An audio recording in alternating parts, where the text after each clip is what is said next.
Warga di Goa, Sulawesi Selatan digegerkan dengan penemuan bayi berjenis kelamin perempuan yang masih hidup di dalam tas yang dibuang di salah satu rumah kosong di pinggir Danau Mawang.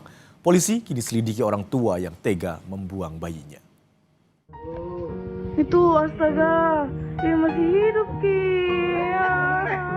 Warga Kelurahan Mawang ini digegerkan dengan adanya bayi berjenis kelamin perempuan yang sedang menangis di sebuah rumah kosong di pinggir Danau Mawang, Kecamatan Bonto Marano, Kabupaten Goa.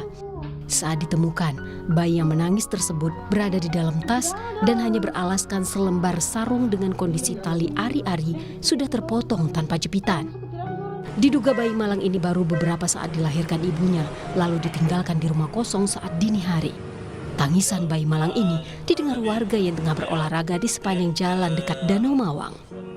Melihat bayi masih hidup, warga segera memberikan pertolongan dengan memeriksa kondisi kesehatan bayi di puskesmas terdekat.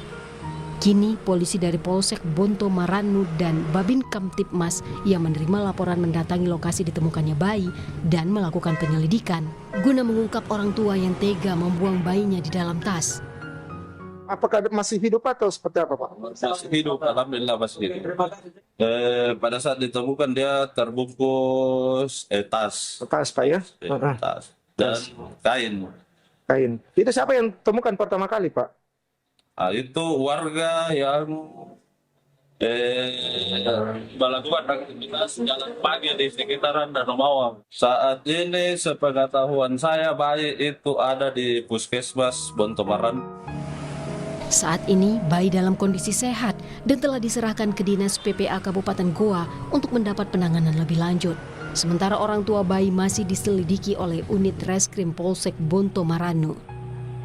Asis Amit, Kompas TV, Goa, Sulawesi Selatan. Harga sejumlah bumbu dapur di pasar harian